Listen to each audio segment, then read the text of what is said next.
Kemudian Abdul Muttalib tuan Rasulullah mencari perempuan yang bersedia untuk mengambil upah bagi menyusukannya Rasulullah dari kalangan orang Badui.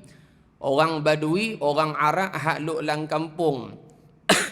Kalau kita baca hadis Nabi SAW, dia akan ada satu kalimah faja'al arabi dan satu lagi faja'al a'rabiyyu. Arabi orang Arab, al-a'rabi Arab juga. Jadi kata al-Imam Ibnu Allan dalam kitab dia Dalilul Falihin, syarah kepada Riyadhus Salihin, perbezaan Arabi dan A'rabi.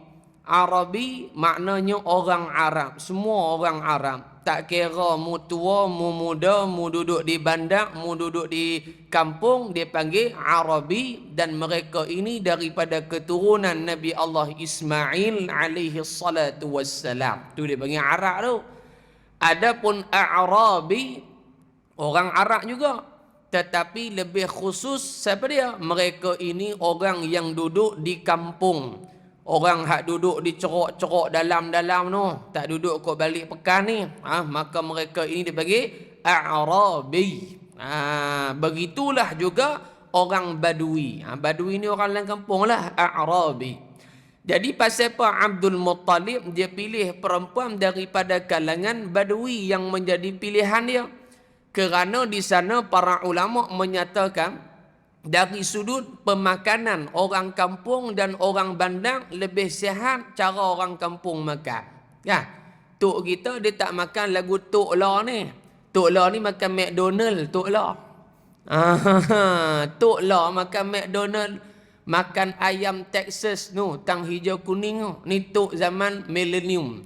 Adapun tok zaman dulu dia makan apa? Pucuk paku, pucuk putak, ulam raja. Semua hak makanan sehat-sehat. Maka bila makanan yang sehat, yang tidak ada pencemaran, dia akan memberi kesan kepada penghasilan susu yang baik. Sebab itu kalau di kedai daripada jual daging lembu wagyu tu, mahal daging tu. Kan? Satu pinggang kita makan steak wagyu tu, dia boleh pi 150. Pasal apa? Bahawa makanan dia lain. Lepas tu tempat tinggal dia aircon 24 jam. Kalau tuan lembu pun tak tidur 24 jam. Dia 24 jam. Makanan dia mahal dan sebagainya. Adapun lembu hak kita duk bela kat dalam kandang di tanduk ni, boleh pi lah sekilo 40 ringgit. Dia tak lagu macam wagyu tu, tak sampai sekilo pun beratus dah. Pasal apa? Daripada pemakanan yang diberikan kepada lembu tadi, menghasilkan kualiti daging dan menghasilkan kualiti susu yang berbeza-beza. Begitulah hal keadaan Abdul Muttalib tuan Nabi, sebab dia pilih orang perempuan daripada kalangan hak duduk dalam kampung kerana dia lebih menitik beratkan kesihatan dan dia sangat mementingkan benda yang akan masuk dalam batang tubuh Nabi kita Muhammad sallallahu alaihi wasallam. Maknanya dia nak ajak apa maklum? Nak ajak kita bahawasanya orang dulu-dulu, nak ajak kita di samping kita belajar Nabi SAW punya cara hidup, kita juga kena tahu daripada peristiwa Abdul Muttalib, cari orang perempuan daripada kalangan Arab Badui untuk menyusukan Rasulullah, nak bagi faham bahawasanya kita kena ambil berat benda apa hak nak masuk dalam perut anak kita, benda apa yang nak masuk dalam perut cucu kita, benda apa yang nak masuk dalam perut kita terutamanya. Tu dia. Jangan duk balas kok suka, berasa sedap hantam, berasa sedap hantam, berasa sedap hantam. Tak boleh gitu. Maka Islam dia ajak kita, benda yang nak masuk nak kena cek dulu, elok ke tak elok untuk kesihatan. Kalau tak elok, Islam tak benar.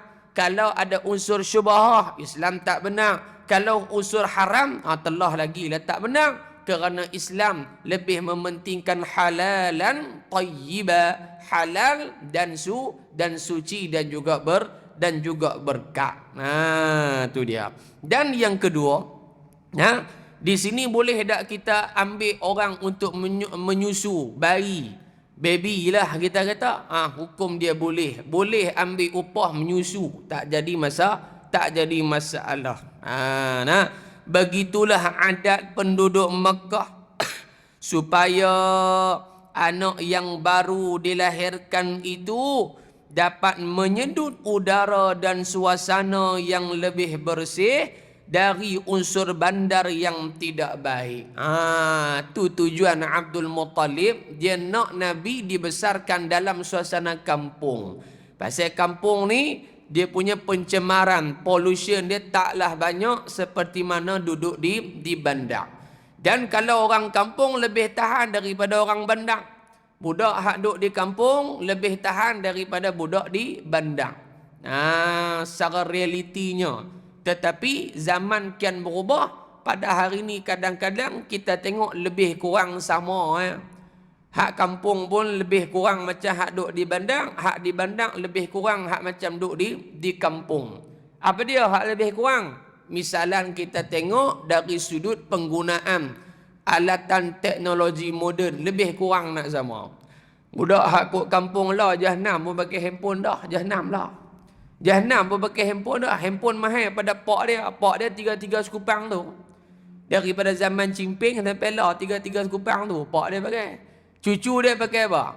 Hebat-hebat cucu dia pakai dengan WhatsApp, dengan TikTok, dengan Tok-Tik semua duk ada cucu. Pasal apa? Ni dari sudut apa ni? Dari sudut positif elok dan dari sudut negatif pun ada juga tapi lebih banyak pada negatif. Budak duduk dalam kampung dia makan taklah macam budak duduk dalam bandar. Budak kampung pagi-pagi kena cok bom pergi sekolah. Jadilah. Tapi kalau budak bandar lain dia cerewet ni. Nak kena ada yak melo, nak kena ada hak nu fries, nak kena ada nugget, macam-macam jadi masalah padahal duduk di tanduk dah beza tu kena faham itu nah. Baik. Dan kata pengarang lagi, di samping itu untuk memelihara bahasa Arab yang betul, tu dia nak jaga bahasa. Bahasa Melayu hak lama-lama ni ada kat orang kampung, bahasa lama-lama lah. Bahasa apa? Eron Eron ketupat kan. Baca macam kukok kan. Lah ni kalau tanya binatang hak kukok tu, tanya kat orang muda lah perasaan dia tak tahu binatang apa. Dia kata pedia ni jengui ni aku tak pernah tengok pun. Yang duk tahu mesin kukok nyok tu ya. Adapun hak kukok dengan mesin sedap lagi ke kukok. Pasal kukok tu dia lagi halus. Adapun mesin tu tak apa nak halus. Kukok hak tu nyok. Lepas tu kena dengan pulun, dengan ikan masin ke, ikan tambang kering ke, ikan masin sedap tu. Lepas tu bubuh sambal lah ku atas. Allah, habis ring lah orang kata dah. Tu orang kampung, budak lah tak gitu. Celek-celek pagi baham apa? Baham handphone dulu. Budak lah buka handphone dulu. Mana? Jahanam habis. Sebab tu pelihara bahasa ni bukan hanya Nabi saja. Bahkan kalau kita baca sirah kehidupan Imam Asy-Syafi'i pun sama juga. Bila mana Imam Asy-Syafi'i rahmatullahi alaih balik mai duduk di Mekah ni maklum. Dia balik mai duduk di Mekah, mak dia bawa balik mai duduk di Mekah daripada Gaza di Palestin, balik mai duduk di Mekah Al-Mukarramah. Tiba-tiba satu hari seorang ulama yang hadir di bumi Mekah dan menyampaikan pidato kepada penduduk Mekah. Di antara isi kandungan pidato yang disampaikan itu adalah tentang kelebihan bahasa Arab. Kelebihan orang yang menguasai bahasa Arab. Apakah yang akan dia perolehi kalau dia faham bahasa Arab, bahasa syurga dan sebagainya. Bila mak Imam Asy-Syafi'i dia dengar, dia berasa apa? Dia berasa teringin nak bagi anak dia boleh macam mana hak tok guru tu habaq. Ni beza orang dulu dah. Lebih penting kepada ilmu berbanding benda hak lain. Kalau nak cari la lagu tu payah nak jumpa, senang cari payah jumpa. Mak Imam Syafi'i bila dengar Tok Syekh ni bagi tahu tentang kelebihan bahasa Arab, mak dia rasa terpanggil. Seolah-olah kalau anakku tak reti bahasa Arab ni, seolah-olah bagi dia kesalahan besar. Dia sebagai seorang mak tak bagi kelebihan tu ke anak dia. Ada nak boleh jumpa ke tu tak?